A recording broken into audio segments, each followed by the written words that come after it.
Today is Thursday, December 19th, 2019. Coming up on Roland Martin Unfiltered, it is official. Donald Trump has been impeached the third time in American history. We'll talk about what's next. Tonight's Democratic debate will feature no black candidates. We'll talk about why that matters. Thousands of people have been purged from Georgia's voting rolls. Found out why and what can be done about it. And OJ prosecutor Chris Darden has a new prominent client, Democratic donor Ed Buck, who of course has been indicted in the death of two black gay men in L.A. Another case of mortgage fraud in Prince George's County, Maryland, involving African Americans. And we also bid farewell to T.C. Williams High School football coach in Virginia, Herman Boone. Of course, Denzel played him in Remember the Titans. It's time to bring the funk on Roland Martin Unfiltered. Let's go. He's got it. Whatever the miss, he's on it. Whatever it is, he's got the scoop, the fact, the find. And when it breaks, he's right on time. And it's rolling. Best believe he's knowing. Putting it down from sports to news to politics. With entertainment just for kicks, he's rolling. It's on go, y'all. It's Roland Martin, Rolling with Roland now. He's funk, he's fresh, he's real, the best, you know he's Roland Martin now.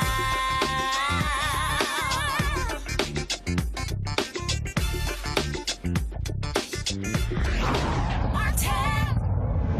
On this vote, the yeas are 230, the nays are 197, present is 1. Article 1 is adopted.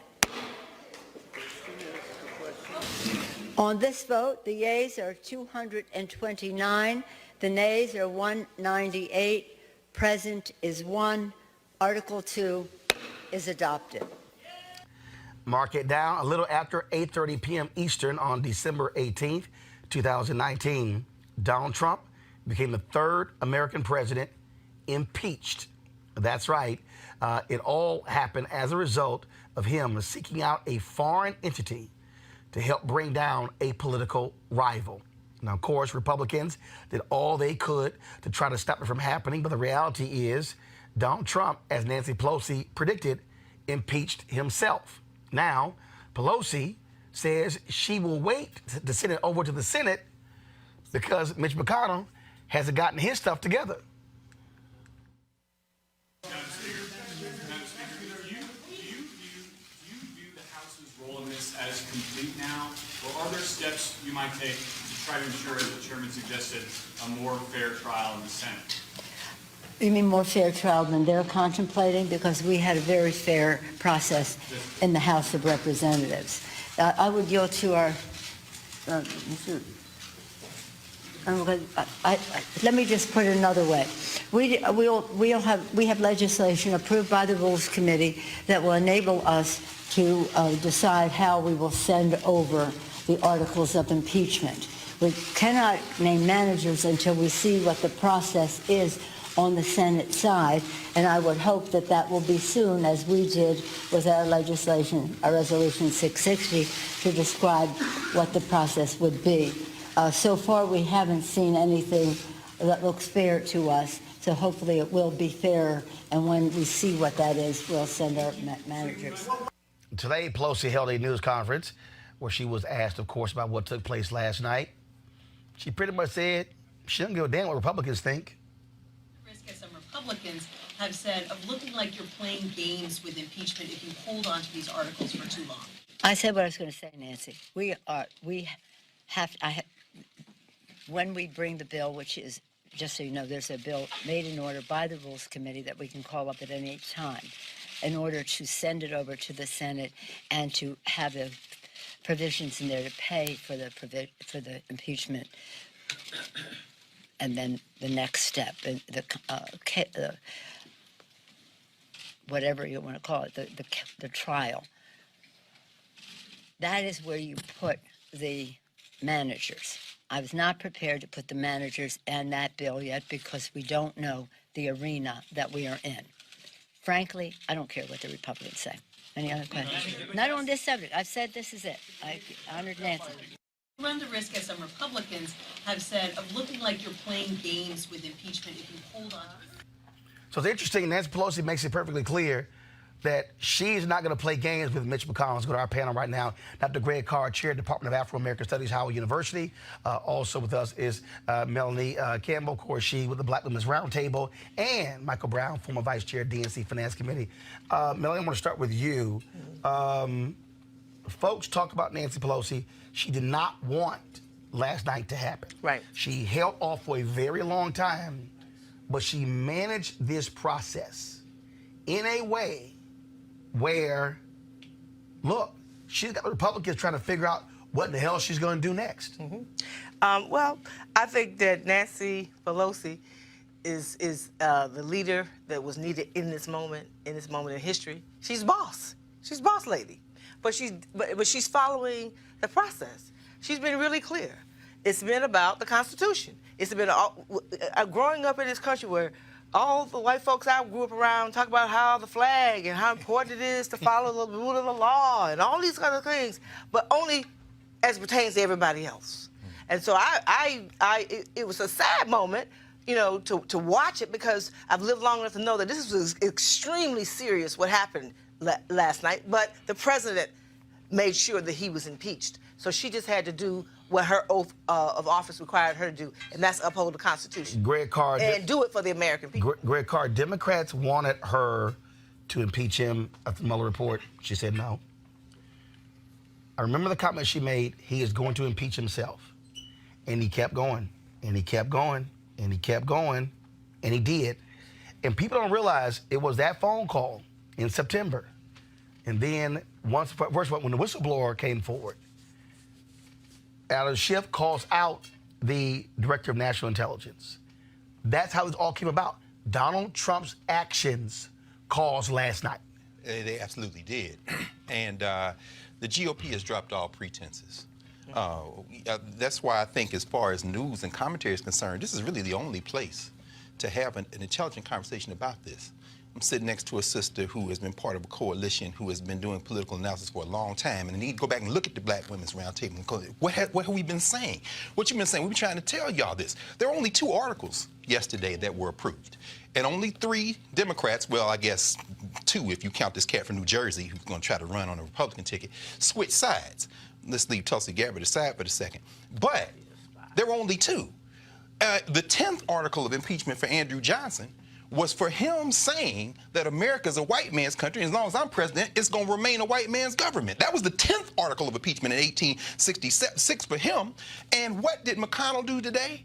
What did they say yesterday? They're on the floor of the United States House saying that even that was an overreach. So what the GOP has done is dropped all pretenses. So when Pelosi comes along, as you say, very calm, very temperament, and says, these are the 2 that you can't deny because of this whistleblower, as Schiff has done. And when she says, we're going to hold this back and let McConnell get his act together. I think about our brother Al Green, who's probably his first appearances were here on your airways, on your show, when he says, we could have got this guy at the beginning. But what you've taken away from the GOP is every hiding place except the one thing they have now put their entire government on the bedrock of, and that is what? This is a white man's government, and we're going to ride it till the wheels fall off. And we're going to do it the way we want. And we're going to do it the way we want. Mike Brown, what is interesting here is now, first of all, McConnell talked too soon. Him and Lindsey Graham. We may call this thing up, immediately vote. So they saying to us right now, we'll do it before Christmas. This thing is out of the way. Now, she's going to sit back and say, what y'all got? Then what's going to happen is it's going to force those moderates in the Senate, Collins. It's going to force a Murkowski. It's going to force, for the moderates, but for whatever you want to call it, Romney. Those individuals are going to say, well, hold up. Are we going to call witnesses? What are the rules? How's this going to work out? That's the other piece there. And so she can sit on it and make them wait. Trial may not be till next October. I think that's, and Cory Gardner, who you probably think, even though he's not a moderate, but his state is becoming much different. You're exactly right, and just genius. I mean, we're watching political 101 genius about how Nancy Pelosi No. This doctorate level. Okay, thank you. This ain't 101. Masters, you're right. This 501, 601. This is like a thesis. PhD. This is a thesis. You're right. Yeah. Absolutely. That's right. She, depending how you look at speakers' history, Sam Rayburn, Tip O'Neill, and then Nancy Pelosi. She's in that group. And what she has done is put him, now they're always on the defensive now. We've never seen Republicans on defensive like we do now, especially this guy who's always, 45, is always on the offensive. Now he's on the defense. He's going to avoid impeachment through Christmas holidays and possibly through the Iowa caucuses. Lauren Victoria Burke and MPA joins us as well. Here's what you know, crazy man is unhinged. So last night, he's in Michigan. He attacks a dead man. Right. The longest serving member in U.S. House history. Yeah. Now you got two Republicans in Michigan saying, you need to apologize. Right. You insults the man widow. Mm-hmm. Oh, I don't want anything. And not only is he always petty, but this is going to rankle him. It's going to drive him crazy. Right. Because impeachment will now be attached to his name. Absolutely. Absolutely. And the idea that it somehow is going to benefit him, I think, is a ridiculous statement. Obviously, for the most part, people stay where they were. If you supported Trump, you supported Trump. If you was against him, you were against him. But I think, like, the saddest part of the entire thing is to watch the Republican Party in this moment. The Republican Party is embarrassing itself. It is the lowest point for them, easily the lowest point for them. Because if you notice during their little debate yesterday, there is nobody out there defending Donald Trump, the person. This is something that Chris Matthews brought up yesterday. It's very true. Very much so. No defense whatsoever of his behavior. No defense on the merit of any of the charges. No defense of this is a good man who wouldn't do this. None of that. Because they can't. They can't. And what's even more shocking is when you think about the fact that these two articles have nothing to do with treason, have nothing to do with emoluments, have nothing to do with obstruction, really direct obstruction of justice, which they could have very easily have brought up. So there's all these other things that they could have impeached him on that they didn't even get to. And these Republicans are standing out there, and of course you see the demographic divide right in front of your face with this party. Mostly white males defending the president. Not even a few white women thrown in there to sort of make it look good, because this is it. This is the party. This is the Republican Party, and it is embarrassing. And that new group that Rick Wilson and them set up, the Never Trump Republicans. George Conway. Good for them, right? Because those Never Trump Republicans, a lot of them are white men as well. But the point is, this party has just come down to desperation and defending Donald Trump, and that's it. The day after, you know it's bad when you got Putin defending you. Right, right. Exactly. Yeah. When Putin is defending Trump, that's all you need to know. Right. As to where this man stands. And Right. the only one, the French, the Chinese, the English, China's saying, we told y'all this is American democracy. What are y'all talking about? In England, they're saying, yeah, this is a problem. And they got Boris Johnson. You've leapfrogged over Boris Johnson. And to the point that you just raised, Lauren, this Lincoln Quartet that they've got, they were in the New York Times today. You know, that includes a man who was John McCain's principal advisor that loosed Sarah Palin on the world. Now y'all want to throw the rock and hide your hands? Yeah, good for y'all, but do not try to rehabilitate the Republican Party. Right. The Republican Party, which we were watching yesterday, I was talking back and forth between the House floor debate and Roland Martin Unfiltered. As y'all had the all-women panel breaking this down. I'm watching, as you said, these are all white men. Right. And so, yes, well, please. That's really what this is boiled down to be Yes, about. yes. Because it didn't just start with the impeachment. It started when President Obama, in my opinion, was elected in the first place. That's right. So, Mitch McConnell has been very, very focused. He has not swayed at all. So he's taken it to the fullest extent to this moment. And it is about white men saying we will stay in power no matter at all costs. We will tear down this democracy we call this, as long as white men are in charge. And that's the image of that what I saw. But see, it's gonna splinter night. because when you can't even keep the husband of the president's advisor, you can't even keep George Will in the Republican Party. That's right. At some point, they are going to splinter. They can only hold this thing up for so long. Well, and again, I keep reminding people, this is the guy who only won 78,000 votes. Well, See, everybody keeps focusing on his 43%. He only won by 78,000. And if you break that down, Hillary Clinton did not go to Wisconsin, which was idiotic. You get voter ID, then you get Pennsylvania and Michigan. And so literally, if you now start looking what you look at what Democrats have been able to do, what black folks were able to do. Come on now. Followed by Democrats in North Carolina. That's Right. Now you got Congressman Mark Meadows, Freedom Caucus, announcing today he's not running. Why? Because they broke the gerrymandering. Come on, brother. And now they are afraid to run in competitive districts. Well, same thing with Mark Walker. So in North Carolina, of course, they finally fixed the map to some degree. Right. So now these people North resign. Carolina A&T is now in one congressional district. Right. But again, what you're now dealing with is that Obama won North Carolina by 14,000 votes. Romney wins it in 2012. Trump wins in 2016. North Carolina could very well be definitely in play in 2020 like it was in 2008 because of the work of Reverend Barber, Moral Mondays, NAACP, Democracy North Carolina, all those folks. That's right. And so that's why I keep trying to tell people, y'all keep talking about his base, but he only won by 78,000 votes in 3 states. Well, they're outnumbered, and they know they're outnumbered. Yeah. Obviously, Hillary, I mean, I know, obviously, we know the Electoral College is the thing, but obviously she won by almost 3 million more votes. That would tell you that there's a huge problem with the Republican Party, because if you go back to 2000, obviously, Al Gore and that whole, I mean, Gore basically won, right? So they're barely able to get by. In fact, and Gore just won his home state. Right. He's president. Right. Correct. They're only able to get by on voter suppression. Which is now and what other they're doing now. games, right? Look at Georgia. Right. The story you're going to cover today. Right. That's right. I mean, now you can see the battleground states that are coming up now. Right. Georgia, the purge. We're seeing these, and so Lauren, it's very important that point you're making, because when you see what the GOP is doing, they know they can't win. Right. So they're not funding the census, but now we see millions of dollars in states that need to be having their count right, or they're spending money now. This country could very much fracture. We can't take 4 more years of Trumpism because the GOP is stacking the federal judiciary. One of the reasons the Democrats probably didn't go to court is because these judges were slow and slow. 13 this week. And that's the piece. While all this was going on. Now, it's interesting is that there's a debate tonight at Loyola Marymount University, the last Democrat debate 2019. But judicial nominations hasn't come up in a single damn debate.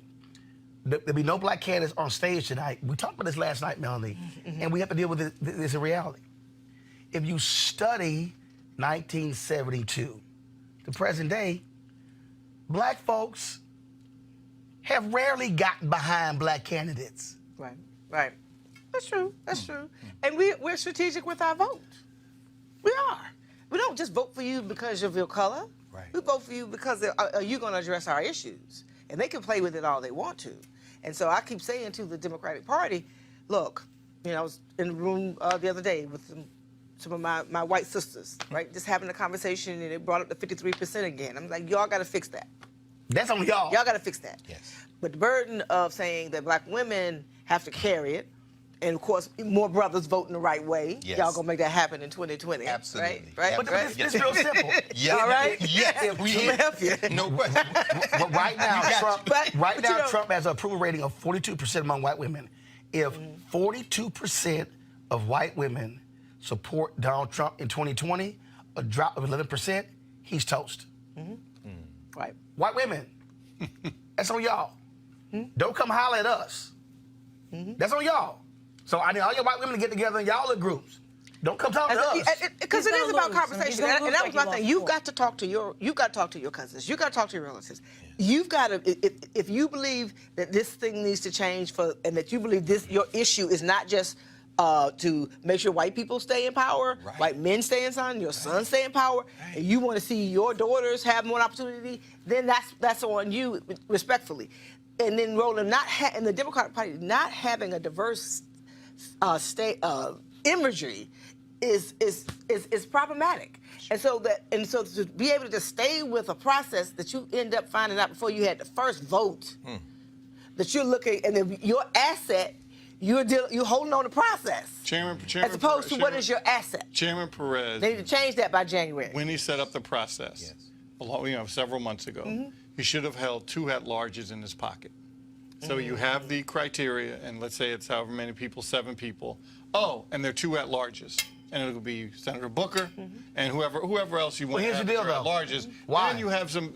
Well, if diversity, if you're worried about what the stage is going to look like, from some standpoint, hey, he set up the process. Folks didn't make it. This is who it is. The problem with Cory Booker is he's at 1 and 2%. Right. That's the problem. So I wish he was on stage because what he talks about, I want to hear about. But he's at 1 or 2%. The other thing we have to admit is Elizabeth Warren is talking about our issues. And we shouldn't ignore the fact that Elizabeth Warren is talking about issues, because just because she's a white candidate doesn't mean we should pretend that she's not. She's talking about our issues. But Lauren, hold Cory up, Lauren. has She to didn't talk admit about he's this, at and 2%. I like a whole lot of them. I'm not in anybody's camp. But when we were in Atlanta, Right. that last debate, if it wasn't for Cory Booker and Kamala Harris, those two, our issues would not have been. It had not truly. Warren- I'm not saying that people aren't doing it on the fringes. Warren brought up redlining, But- which nobody talks And about. that's right. Nobody. So that was something when it we comes never heard to at a debate ever. the- So that was I'm not saying she doesn't deal with it. I'm saying when you went in depth, it was the 2 black people that went in depth. And so at the end of the Definitely day, true. when we're saying that this country is the browning of America and all these kinds of things, it does matter. But we and got- allow but- the people to vote. But if he's not hold getting the on, support, he's not getting the But we support. got to put it on the table, though. Even if you look at South Carolina,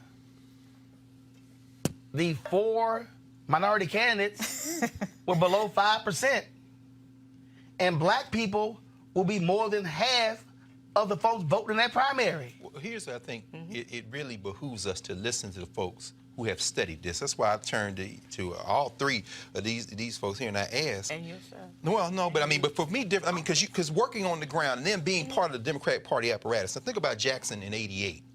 There was no nominee going into Atlanta. And when Jackson released his delegates, part of the trade-off was we get to get in this DNC and work it. And so that's when your father emerged, Brother Brown. That's when you see these super delegates kind of reigning. And I'm thinking, is part of our strategy. Older black folk, like my mama age and them, they just want to beat Trump. And so thinking about that white person logic, they thinking, y'all not gonna vote for white people, ain't gonna vote for a black person or a brown person or a yellow person. We need to figure out which white man gonna beat Trump. So the younger blacks, I was gonna say, Bernie Sanders, meanwhile, got a lot of young sisters. I see these young sisters and they start an HBCU tour. There may be a generational debate, but I think that's why I turn and I ask, you know, is this black people saying, how do we beat Trump? And it doesn't have to look like me in order to beat Trump. I don't know. That's But why. no, Don't let it be a distraction. Hold on. And this right now is a Hold on. distraction. This has to be put on the table. Because see, you mentioned 88 Yeah. super delegates. Yes. They changed the rules. Let me be real clear with y'all. That's right. That's right. Been changed. Bernie Sanders had the rules changed after 2016 because he was angry the superdelegates were backing Hillary Clinton. Let me explain a lot of black folks who don't know. That it was Reverend Jackson, Dr. Ron Walters, Right. Ron Brown, Harold Ickes, the 4 of them who got together, got the rules changed that expanded superdelegates, which expanded black representation. Exactly. Now let me unpack that. Let me unpack that. Had the superdelegates rules been in place this year, guess who would still be in the race? Come on, brother. Senator Kamala Harris. Who would likely be polling better? Senator Cory Booker. So there were black people. She ran out of money, though, didn't she? No. She did. There were black people who were outside of the party who were like, that's right, Bernie, who did not understand that black power had increased with the change in superdelegates. Michael, that's one of those things that people on the outside didn't realize what your dad and Reverend Jackson and Walters did on the inside that caused black power to be larger than it was before. Though, when they put that together, clearly Reverend was rising up and running for president. Right. But it was also for the future, to give black folks power at the seat at the table. Because if you have super delegates, you can sit at the table and say, wait a minute, I got some power and some juice. You can't just run the table. Now, that's what I'm worried about. This primary season can stretch all the way to the convention. And then whoever the nominee is, you can get mad all y'all want to, but the superdelegate process prevents a Mike Bloomberg from coming in and dropping $100 million in 2 weeks. Because he can't collect. He can't collect delegates. Like, See, and so the anger that y'all don't want to deal with, there were a lot of black Democrats who were angry because Sanders wasn't a Democrat, and went back. changed the rules, and still wouldn't call himself a Democrat. Correct. Even, look, the source from Obama saying, look, the man ain't a Democrat. But again, it's one of those things that people not understanding the inner workings of power. Now, Professor, excuse me 1 second, Roland. Professor, to yours, I was with a group of senior African-American women the other day, and they were talking about, you know, what they were like, you know what? Obama could have picked anybody to be his vice president. Anybody. You could have picked any governor, any senator, any member of Congress, former cabinet secretary. He picked Joe Biden. That's good enough for me. Well, we understand. If he can beat Trump, and that's what they're saying. Don't disagree, but we also, this is again why it's so important. Obama is not of the genealogy of Shirley Chisholm or Ron Walters or Ron Brown or Jesse Jackson. And in many ways, what we see with 88 And when, hold up, before you, No, please. and when you say genealogy, you're not talking about his bloodline. I'm not talking about bloodlines at all. You're speaking of political. I'm talking about political genealogy. I'm sorry. Yes, he is the beneficiary of that. And in fact, and you talked about it on air, the death of Richard Hatcher is something we need to unpack even more because it was 72 Gary. In many ways, that sets the blueprint for when it ends up in 88. And if you look backward from 72. That set up, 88 sets up 2000. That's exactly right. And if you look backward from 72, 8 years, it's Fannie Lou Hamer on the delegate challenge in 64 in Atlantic City that starts the ball rolling towards 72. Why do we say all this is important here in 2019? We're in it now. Tom Perez is in it now. These young people who don't know the history are in it now. And these elders, these black people, and Melanie, you've been charting this for so long. We've got to make some serious decisions because 4 more years of Trump could see a fracture in this national experiment called the United States that can't be put back together because California and New York are not going to carry Mississippi and Alabama and them much longer. If you want to run this, you'll have a smaller place to run. And I just don't know what is going to unfold in the wake in these next few months. So, Melanie, what has to happen tonight now, since black folks didn't support Senator Harris, let's just be honest, not supporting Senator Booker, now it's like, okay, fine. If it's going to be Biden, Warren, Sanders, Buttigieg, Klobuchar, what y'all going to do? Bring your A game. What you going to do? Bring your What A y'all game. going to do? Bring your A game, and we need to hear the issues that matter to us. It's like we've been voting for more white presidents last I checked. So it's Right. This ain't new to us. Not new. And so that's the pressure for those who are still in the race. That you better speak to it. You better and then at the end of the day, you know, Roland, what we're doing, and I know I got to go ahead. Final comment. Go ahead. To go take care of a little family, but at the end of the day, I'm excited because I think these young people are who's registering to vote more than anybody are young people. Come on now. It's just that they can stay the course and deal with it and follow the power that they have. They can change this whole game because it's not just about 1600 Pennsylvania Avenue. It's about who is going to be controlling that U.S. Senate. Right? Roland, Right. before you That's the key. And Roland and I have talked about this, Professor, I think we've talked about it. The key for young people, too, is if their candidate does not win, they got to keep staying in the game. They can't be frustrated like Bernie's folks after the primary in 16. They didn't come out. So those folks have to if they have to hold their nose, they got to stay engaged. Own that power. All right. Melanie, Kevin, we appreciate it. Thanks a lot. And see you all in the 2020 decade. All right, absolutely. All right, folks, gotta go to a break. We'll be back at Roland Martin Unfiltered. You want to check out Roland Martin Unfiltered? YouTube.com/Roland S. Martin. And subscribe to our YouTube channel. There's only one daily digital show out here that keeps it black and keep it real. It's Roland Martin Unfiltered. See that name right there? Roland Martin Unfiltered. Like, share, and subscribe to our YouTube channel. That's youtube.com/Roland S. Martin. And don't forget to turn on your notifications so when we go live, you'll know it. If you want to support Roland Martin Unfiltered, be sure to join our Bring the Funk fan club. Every dollar that you give to us supports our daily digital show. There's only one daily digital show out here that keeps it black and keep it real. As Roland Martin Unfiltered. Support the Roland Martin Unfiltered daily digital show by going to RolandMartinUnfiltered.com. Our goal is to get 20,000 of our fans contributing $50 each for the whole year. You can make this possible. RolandMartinUnfiltered.com. All right, folks, it's the holiday season. This is when you think about spending time with your family and friends. It's also when you count your blessings and support those less fortunate. This year, you can be a holiday hero and change someone's life forever. Right now, there are hundreds of thousands of people who are sitting in jail without being convicted of a crime. Why? Because they can't pay the bail. The reality is this: if you are able to pay your bail, you're more likely to have no charges brought against you as a result of that. But if you can't pay it, you're more likely to plead guilty. That's why the Ebony Foundation has partnered with the Bail Project and sponsoring the Home by the Holiday campaign. Their goal is to bail out 1,000 people between now and New Year's Day. You can make a donation to their effort to do so. All you got to do is go to homebytheholiday.com, homebytheholiday.com.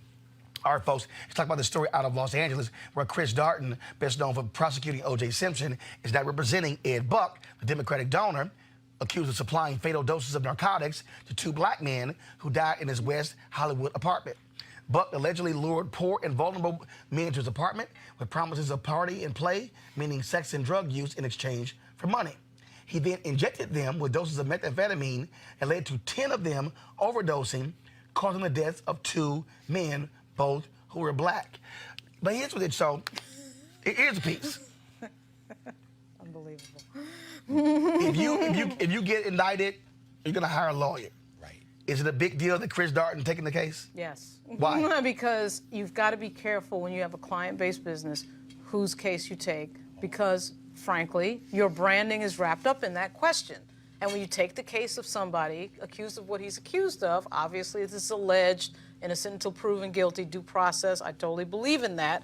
But your branding does matter, and the cases you take and the people that you represent matter, even as an attorney. But here's the deal. And I'm saying this is somebody who believes in due process. White attorneys have represented mobsters.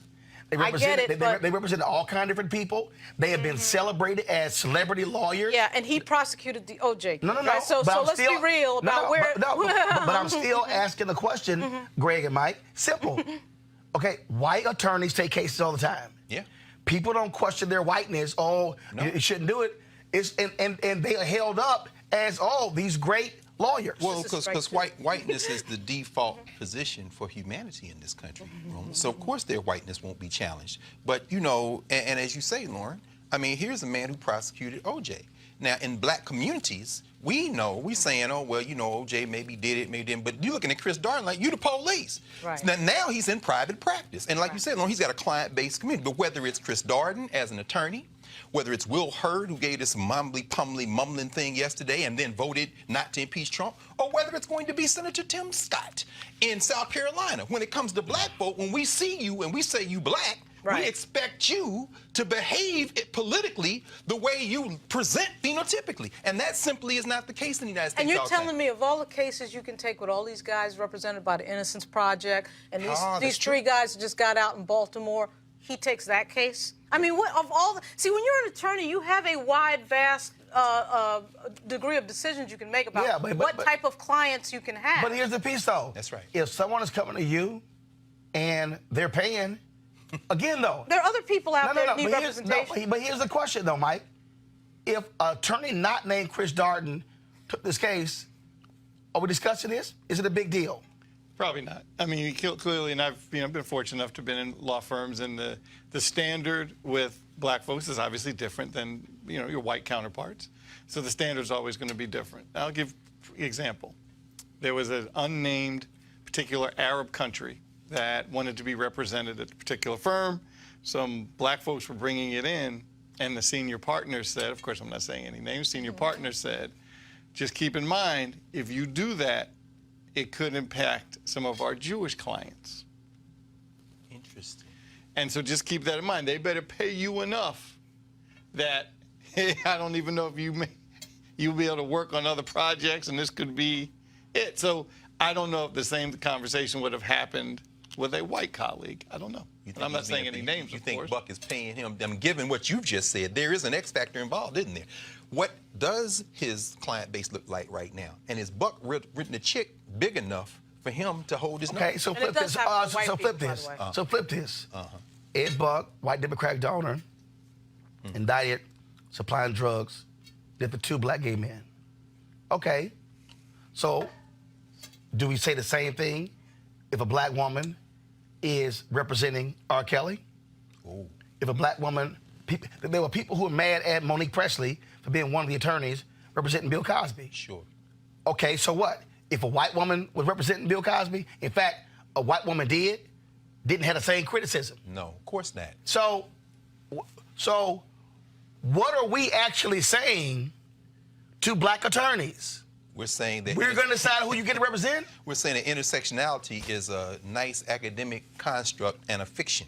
Race is the single most powerful determinant of how we view each other in this society. No, white women doesn't matter. Gloria Alfred can come out and represent all the victims, and the minute Monique Presley says, well, this man deserves a vigorous defense, oh, hell no. I mean, what about gender? No, the only thing that Gloria Alfred and Monique Presley share is they happen to be female. But Monique is a black female. Race is always the determinant. Let me tell you something right now.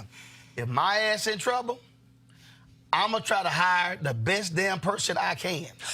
Chris Darden. And if I was... No, Chris loses all the time. He does. He loses all the time. First of all, okay, outside of OJ, how many Chris Darden cases have you followed? Look, all I know is he No, lost no, a big case. Answer the question. OJ was guilty and he lost. First I mean, of all, listen, here's the deal, you're not going to pick Chris Darden as your attorney. Come on. One case. But That's wait a true. minute. No, that's true, Roland. But wait a minute. That was a fair biggie. point. That was a But the biggie. other piece is, that's one case. It's a fair You point. don't even know any other cases. It's the defining case. And you don't even know but That's it's- a defining case. But you also That's don't even a know who defining else he case. defended. The dude was guilty and Chris But you Darden also lost. don't know who he defended.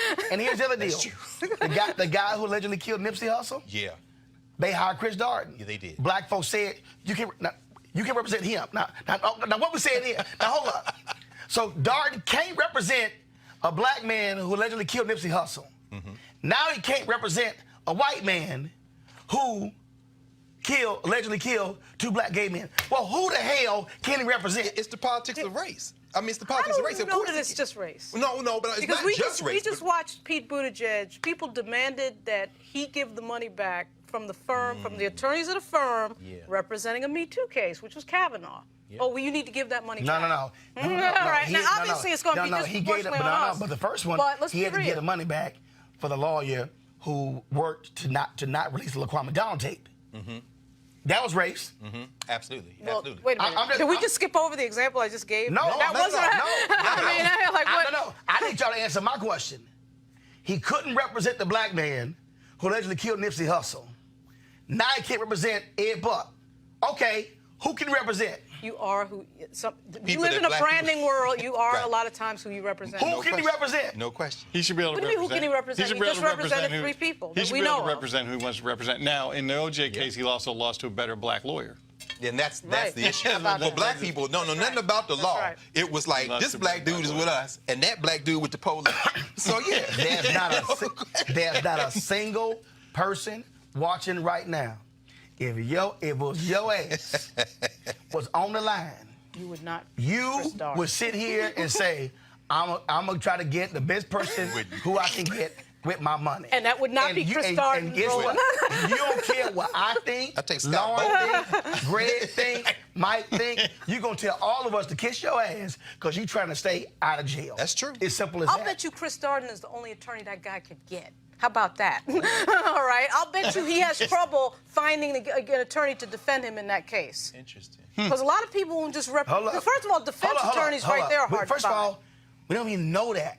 That's Yeah, you don't well, even know let me that. tell you, Chris Darden is the best defense attorney in this First of country, all, really? you don't even. First of all, Oh, is that's that true. country? Like, well, He's in since L.A. Since when has Chris Darden been a good Roland- defense but attorney? Roland, you Since make- when do we think But of you Chris don't Darden? even know his cases. But- Okay, Okay, since when do we think of Chris Darden when we think of defense do you know of attorneys? any case? Do you think of Chris No, Darden when you think of I'm defense asking attorneys? you. No, I'm asking you. No, do you know think of of Chris any Darden case when he you think of defended? defense Guess attorneys? what? I don't know. Well, for a I'm long- not in That's L.A. not who you would For a pick long as time, defense I'm not attorney. in L.A. Darden came out of the practice of law. Remember, he's writing novels and things like that. But I mean, this is an interesting thing you raised because So who's she are? Well, Marty Singer? but- All I Marty know Burke? is Chris Darden in does the not first- come to Who's she mind are? when I think of But in the defense first- attorneys. But you're not in L.A. But in the first paragraph of what you Are laid, you in L.A.? Do No. I have to be in LA to know that Chris Darden lost one of the biggest cases of the last century in this Right. country? You talking about Which the he case did. in the Which he 90s. did. He lost Let the me OJ ask you case. again. He lost Let the me OJ ask you again, case. Lauren. You can try to trap me if Lauren, you want. I'm not trying to trap you. You're not going to answer my Do question. you know Do of you a think single Chris Darden, client do who you Chris think of, Gardner defended? Do you think of Chris Yes or Darden? no? Do you think of Chris Darden? Do you yes know or no? a single yes or no? client Do you who think he of Chris defended? Darden? No. Do you think of Chris Darden when you think of defense attorneys?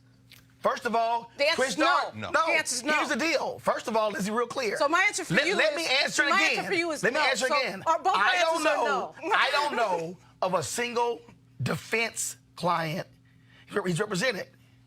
You don't either. Oh, please. You don't know the outcome you of a don't- single case involving Chris Darden when he defended the client. Not Oh, one. my God. So how can you make a judgment? And so he's the best defense here's attorney my in the question. United States. Here's my because of question. that. No, how can you make a judgment on his job as a defense attorney run us when some you Chris don't know Darden's one case? So you know, tell us about. No, I'm Chris asking Darden. you. No, I'm asking you. That's like saying. You're the Chris Darden That's like attorney. saying. You're the Chris Darden That's like saying. defense attorney. I'm gonna make a Defend it. judgment Defend on your Chris writing Darden. style. No. I ain't never read your stuff. Tell us how great Chris Well, Darden hold on, is. let me- No, let's I'm a run. judge. Tell us how great. I'm a judge. How what Chris kind of Darden professor Of course Greg he does. Carr is, Right. but I ain't never seen you teach. Tell us But how here- great Chris well, Darden let me- is. let How me many ask- cases has he won? But here's the- You're not here- answering this- because You don't even know. You don't know either. Lauren, You I'm don't know saying I either. don't know. But you are making judgments on stuff you know nothing about. I know he maybe- lost the maybe- biggest case in the last 50 One case. years. Well, maybe our the emphasis- OJ case is not just one case. I Googled Chris Darden Okay. cases. Here we go, the All right, facts. so All right. if you believe in All right, Google, Okay. the first thing is that he represents Buck. Of course. So because that's So a now- that's now a lady. I'm scrolling down, scrolling down, and then the next thing is OJ. Right. Why? And why is that? But see, because They don't- unless it's a major There's no other- celebrity or whatever, no other you profile don't case. know. Well, Roland, I think you may, when you led this story, I think this may be the thing. Are we looking at the wrong side for emphasis? In other words, it isn't that it's Chris Darden specifically. It's that there's a black lawyer who's defending somebody who harmed black people. And I think maybe it's the defense of who this guy is that's the issue. I mean, take Harvey Weinstein, for example. right. Why isn't Harvey Weinstein leading the news? Why? Because Oprah Winfrey, who has got Michael Jackson's accusing on HBO, being R. Kelly, now has another episode coming out. Why? Black people care when black people are harmed. When it's a white person, yes. Now, Chris Darden may not be important. Why is he the name we're talking about? Because he has a name. If it were anonymous black attorney So what defending about- this white That's- man who that's wants right. black people. So That's what true. about That's true. So what, That's and true. guess what? That's and true. all those white students at Harvard, Yes. who went Yeah. after the black The black attorney, dean No, that's and right. his wife. No, that's who right. was on That's the right. team Yes. of Right. Harvey Weinstein. Yes. Right. Now, It says, by the way, it says he Right. quit Nipsey Hussle's defense. no, I team. know he did because Oh, that's a good because, point. because he got death threats. Correct. So again, No, here's, make that here's point the you're deal. making about this Here's the Harvard deal. guy. I don't know the clients who Chris Darden represented. I don't. I can't say what kind of defense attorney he is. What I can say is this: is you can hire whoever the hell you want. True. As a black lawyer, you should be able to do the same thing white lawyers do. Agreed. You got white lawyers out there who have become multimillionaires, Sure. who have represented mobsters Sure. and celebrities, Sure. have represented people on trial for sexual assault. Sure. And you know what? Folks say, guess what? Cool. But it's interesting how we want to have a higher standard for black lawyers, just like we have a higher standard for black politicians and a higher standard for black folks in all these areas. And so what is it about us where we're saying, how dare you? But if a celebrity white attorney, if Marsha Clark was hired by him, Wow. what would we be saying? Nothing. Well, I mean, you're raising something now very here's important. the thing. With Go, go, go. attorneys do have sort of a different profession in that they do get to choose who they work with a little bit more than, We say, all do. a politician, okay? But We all do. let's be real. If you want to build a boutique law firm around defending people who are innocent or around defense, defending like this type of case, you can do that. So I just feel like he is making a choice. Again, Of your course point, he's making a choice. Your point is well taken. Bruce Cutler made a but choice. we- Bruce Cutler but we is have a the lot of most people- well-known mobster lawyer who's a multimillionaire. And it's not like white folks are saying, Bruce, how dare you? You defended John Gotti. Well- guess what? He was on 60 Minutes. We have a lot of This is people who fascinating. do choose to do a but type of law. So are we? That's all I'm saying. Are we as black people holding black attorneys? Absolutely we are. To a higher standard. Absolutely we are. And we say nothing. I love Well- how you say black attorneys, right? I'm talking about Chris Darden. And you only talk one about it person. 'cause he's a black attorney. Okay, But- one right, person. now that's true. Because I know a lot of black attorneys that bust their ass for no money, not Well, getting paid, representing people that's what I was gonna say. who are innocent. Okay. So Chris Darden or is who one guilty. thing. First of Black all, attorneys is another. I know black attorneys who bust they represent people who guilty. Who guilty? That's what I was gonna say. I went to law school with, and in fact, I went to law school with a lot of folks who are practicing law now who have made a life and a career of representing people, Right.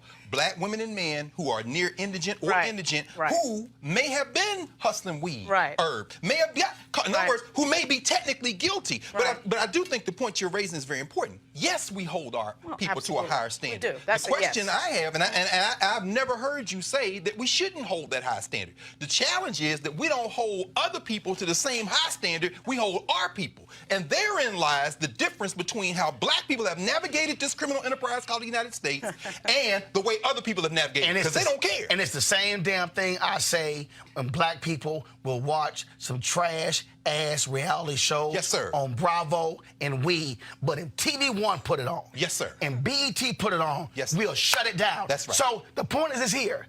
I don't give a damn who Chris Darden represents. I really don't. I don't know who he's represented.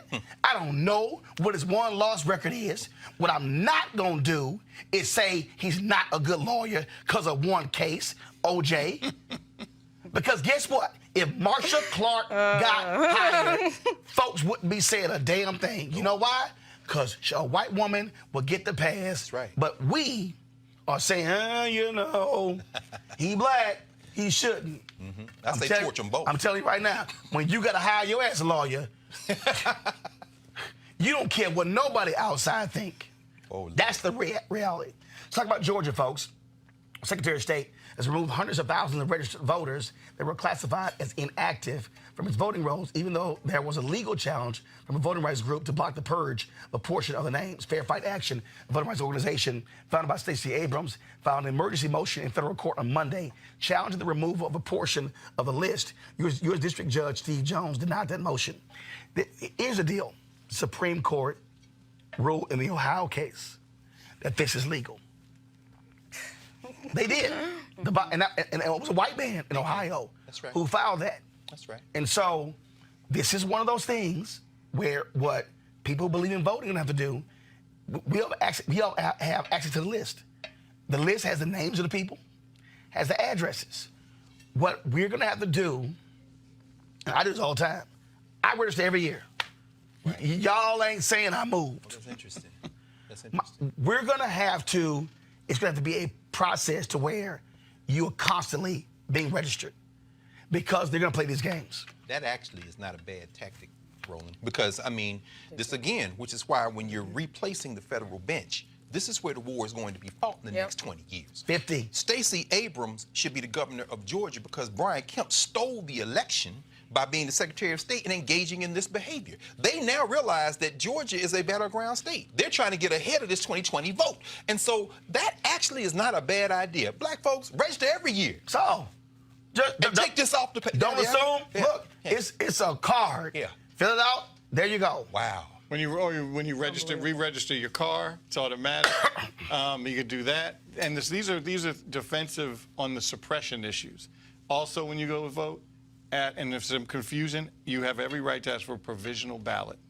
You get that provisional ballot, you fill it out. Yes, it goes in another box. What's your experience with provisional ballots? Because they pulled that on me about 3 years ago in Maryland, and I vote every year. They gave me a provisional ballot. I said, well, y'all giving me a Oh, provisional? you weren't on the rolls? But I vote every year in the same place. You got purged somehow. Like, yeah, you got purged. No, but what's your? Do they count these ballots only? Only if it's within a certain percentage Exactly. of the. And it depends on the state, but it depends on a certain percentage of the win. Register. Otherwise, it just every stays year. in that box with Right. dust on it. But at least you have voted, and you have, and there can be legal challenges. I mean, but if you don't fill out the ballot at all, there is definitely no chance of count. Right. Well, and again, look, folks. I like that re-registering though. Yeah. No, it just, I mean, as simple as this here. Yeah. They know what's coming. No question. There's a deliberate plan. Mitch McConnell has already said it. They are articulating. Their plan is simple. We want to control. They know that there's no law on the city level, on the county level, on the state level, on the federal level that cannot be challenged. It's true. And so their goal is to say, Yeah, we about to lose some states. So while they're doing gerrymandering, hold on to power. Send it to court. Voter suppression, hold on to power. Send it to court. All this, hold on to power. To our That's the newly piece. picked bench. Yep, send To it our to court. newly picked Because bench. you can't vote on judges, How about that? on federal judges. Send it to court. And they there for life. Yes. And so we better understand linking the federal court to who we vote for. That's right. See, that's the piece where these Democrats had better bring it up. We sleep on and that. sound the alarm. Democrats, Why are they talking about it? Dude, We sleep for on that. forever. And the crazy thing is, Democratic Party is idiotic because if it wasn't for the federal courts, not the Supreme Court in Brown 1 and 2. No. It was the lower courts that actually interpreted and enforced Brown 1 and 2. That's right. That's why the Republicans are still pissed, because of the 64 Civil Rights Act, 65 Voting Rights Act, Fair Housing Act, because those federal judges used the Constitution to grant black folks their rights. That's right. And I don't know what the hell Dems are doing not talking about it. Judge Tuttle at the district court level, Judge Damon Keith at the Court of Appeals level. The Supreme Court is the court of last resort. Most of these cases decided the Supreme. This guy in Georgia allowed this purge to continue. He's sitting on the federal bench, but he's at the district court level. People, we have to understand this. You gotta link them. Yeah. Democrats not doing it. They never do. Democrats are terrible. We sleep on that. It's just a number. Democrats, you can't talk about climate change if they gonna sue. Right. Because you'll lose. And I think most of us are convinced that one of the reasons that they didn't change or PETA or something. got a problem. Animal rights No, or but it climate just- change, and then we might get someplace. There's no, they are taking federal regulations. They're taking them to federal court. Right. Republicans are saying, y'all pass all the laws y'all want to. No question. We're gonna have judges who gonna say, nope, nope, That's right. nope. That's right. And they're gonna have them on the district level, Yes. the appellate level, Supreme Court. So they're gonna say, we're gonna be able to block anything from the bottom to the top. I mean, when the sister came out and said and ruled from the court and said that no president is above the law, that should have sent a message to all. Do you see why it's important to have black people on the bench? This sister was like, oh, no, you have to answer this federal subpoena. And if you don't understand that, Right. then you don't understand what's going on. These people have given up on voting. They're trying to hold the line, but they're stocking the bench because it's the judge's law. I get McConnell did not let Obama do it, but Obama could have done a better job on the judges. Let me be clear. He could I'm not have into done Barack a Obama better defender at all. job. Barack Obama, Right here, yes, you heard it? yeah, Obama should have appointed a black woman. no question. Yeah. Yeah. It was a disaster. Obama should have appointed a black He wouldn't woman. have done that to a black woman. Obama should have appointed a black woman. Yeah. Dr. King always said, you gotta have a protagonist and an antagonist. You can't have 109 white men, 109 justices in the history of the Supreme Court, and 105 being white men. And then you appoint one. We ain't fighting for him. But if he had appointed a black woman, Come on. first in history, it would have set up protagonists, antagonists. That's right. And it would have been hell on the GOP for 9 months. That's right. And then Obama went to Illinois and gave a speech and mocked those of us. What y'all want me to do? Appoint a lesbian from Muskogee?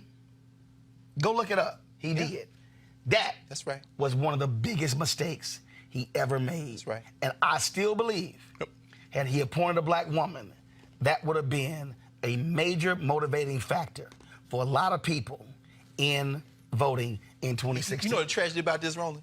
I remember on your show, News One Now, when Scalia died, I think in that next week you had a panel of, and you said this very, in other words, Yes. Barack Obama. Because when Scalia died on Friday, Yes. I called Melanie Campbell, Come on. Leah Daughtry. The beginning. and said, y'all need to have a meeting and y'all need to release a public letter That's right. calling for him to appoint a black. Yes. But see, I was getting in back Toronto to- at the NBA All-Star game and did that. Hell yeah, I did. So just getting back to how we treat each other differently, how we treat black people differently. We have different standards. We did it with Obama in the other direction, right? Yes. So we revered him so much. We didn't do put any it with pressure. Obama. Well, some people do. Yeah, we didn't put any pressure on him, so That's he right. just kind of did whatever. And he was the guy that you had to make him do it, if I ever saw. No question. And so he just didn't. And you just see the party. It's not I'm just about still- skin color. It's also party.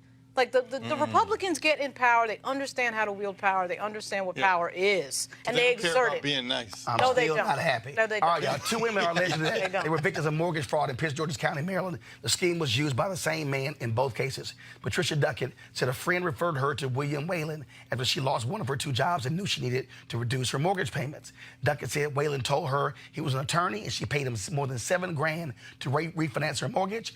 What she didn't know, it's illegal nationwide for someone to charge you upfront for mortgage services. Her home went into foreclosure and was sold in an auction. Another woman, whose home went into foreclosure. Luckily, the bank worked with her after she paid this man $2,000. Folks, I need y'all to understand something. If anybody tells you I can help you refinance your home and stop paying your mortgage, run. They're lying. That's a part of the reason why black folks lost 53% of our wealth during the home foreclosure crisis. We have to have the information. There are people who prey on us because they prey on our lack of knowledge, Greg. Absolutely. I mean, you know, Roland, and particularly our, you know, we got elderly. My mother is elderly in Nashville. If I have a penny for every flyer that comes to our little house in Nashville, try and get these old people, beating them out with reverse mortgages and everything. And of course, my mother knows. And it's like a lot of elders because they have family. But what happens when that person is isolated? The Washington Post ran this series here in D.C. where people are losing their houses because they say they got property tax, they owe $2. And you look up and your house has been flipped. We have to be especially vigilant now in this age of gentrification. That's wealth. Property market. It's wealth. Yeah. That's right. And also what you just said is there's a house in my family in Brooklyn that's pretty, valuable. And my grandmother, before she passed away at 99 a few years ago, she used to get calls every single day over that house. And now we've got people coming over all the time, asking about it. Asking they for calling me, sale. texting me about my house in Texas. Texas, right. I go, nope. Exactly. Hell no. Right. Nope. Because when you have that wealth and you have that house, if you said a lot of times, you're controlling somebody else's economics. Don't get rid of real Because estate. you have got them paying your mortgage, them paying rent to you, them paying Airbnb. Or my parents, both 72. Right. Still in very good health. Right. But they're living rent-free. In your house. Right. My sister and her daughter are living in the house. Exactly. Rent-free. Exactly. I just pay the taxes every year. Exactly. So the point is, I am able to help 2 generations of my family be able to live and build what they're doing without having to pay $1,000 or $1,200 a month. And that's why that's important. And all that money they're not spending on rent and mortgage or taxes is going right into them. Here's the challenge on the gentrification. The challenge is, okay, family owns a house, no mortgage left on it because they've been paying for 30 years. They go off to heaven. The kids who don't live in that area, come on, Ron, get the phone call of $600,000 for your house. How do you say it's hard? I've gotten that phone call, but see, technology and Airbnb in particular is starting to fix that because you don't necessarily have to be there, rid of the house. right? And you should never get rid of property. You almost should never get rid of property. When I did the State of Black America deal at Howard Theater for National Urban League, this is what I said to Mark Morial. I'm tired of having gentrification conversations. There was a black couple in Atlanta that did a 7-day crowdfunding campaign and created, I think it was called the Tulsa Fund. They raised $9.7 million for a crowdfunding campaign for real estate. What I keep telling black people, y'all, if we know the properties are for sale, hell, guess what? We can pool resources. We can begin to acquire property. I'm sorry. I'm tired of having gentrification conversations that are not tied to, okay, are we going to buy the property? That's right. There are 1,300 buildings in D.C. One building, all downtown, is black-owned. How about that? That's the Black women. Black National women. Defense That's Authorization women. That's right. No question. A really nice property. Don't sleep on Mary McLeod Bethune and Although Dorothy Irene Heights. CBC owns that building on Mass Ave. They own that building on Mass Ave. The foundation, Congressional Black Caucus Foundation. The townhouse? And there's still some black churches, Metropolitan AME. That's right. But Roland, you're making a very important point. Huge. We have to think, and this isn't something that you're talking about that's theoretical. Right. We don't look forward in time for the solution. Look Right. backward in time. Right. If you look at during enslavement, Davis Bend, Mississippi, and the Sea Islands, you had black people come out of enslavement to figure out a way to put Right. enough money together to buy Right. some land. Right. So don't just think that this is, oh, we can't do. No, we've done it before. Right. Oh, gosh, That's my yeah. point. That's my point. All right, y'all, real quick here, finally today, remember Herman Boone, who passed away Wednesday at his home in Alexandria, Virginia, at the age of 84. He was the high school football coach who inspired the 2000 film, Remember the Titans. Bunch of tough guys. You look like a bunch of fifth-grade sissies after a cat fight. You got anger, that's good. You're gonna need it, son. You got aggression, that's even better. You're gonna need that too. But any little 2-year-old child can throw a fit. Football is about controlling that anger, harnessing that aggression into a team effort to achieve perfection. Some coaches, they cut a player if they think he's not up to snuff, when they think he's hurting the team.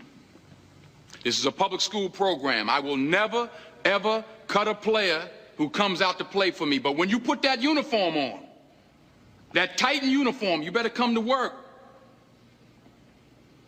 We will be perfect in every aspect of the game. You drop a pass, you run a mile.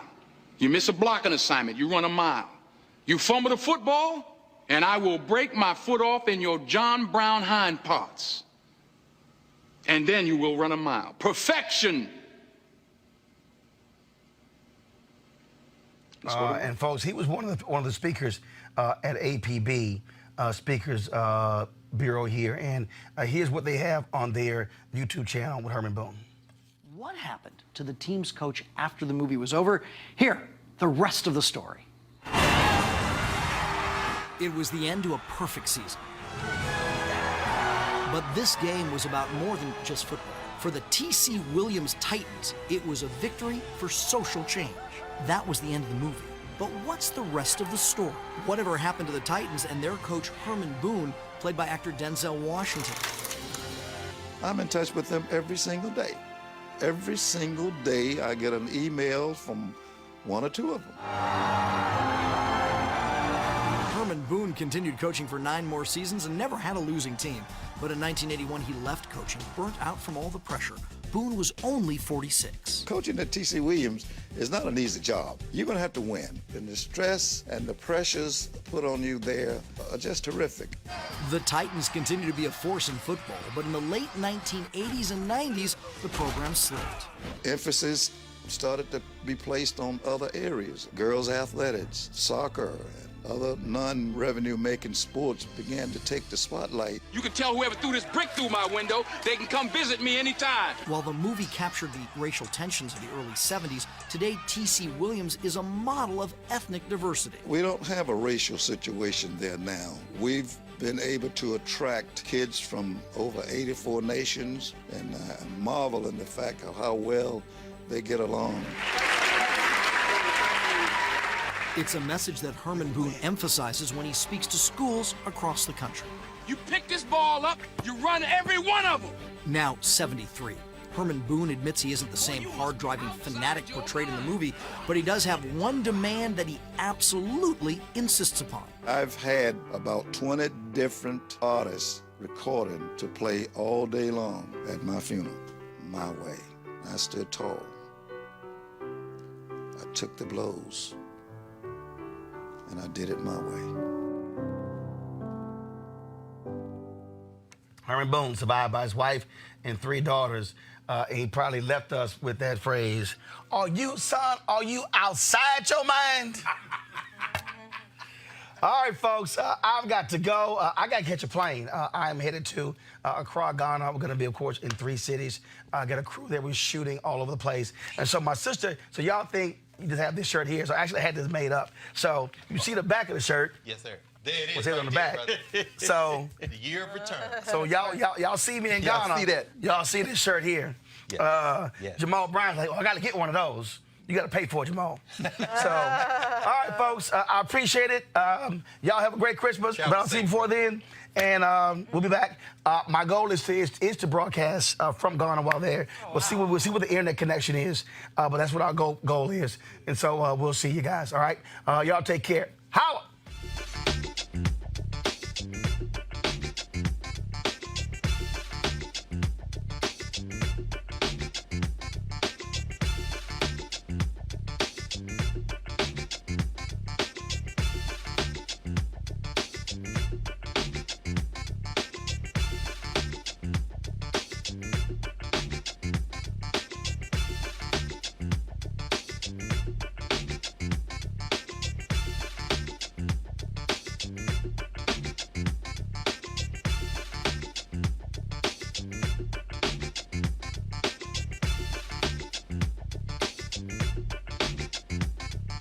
You want to check out Roland Martin Unfiltered?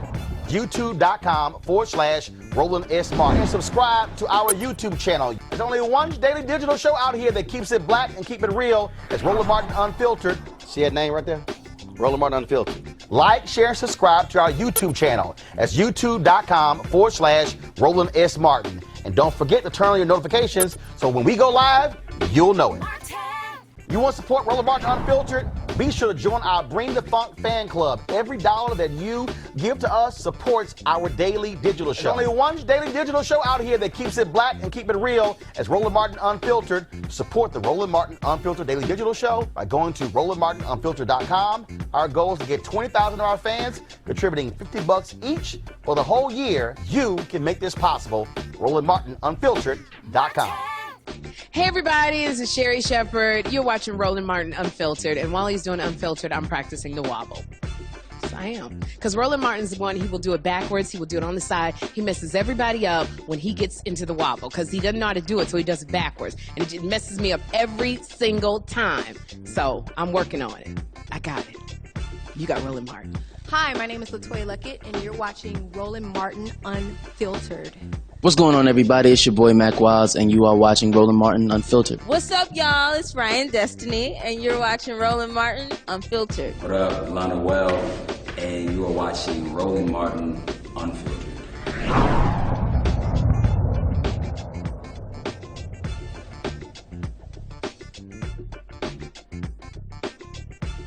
Hey fam, want to check out Roland Martin Unfiltered? The blackest show on all of digital, cable, and broadcast. Check out our audio podcast.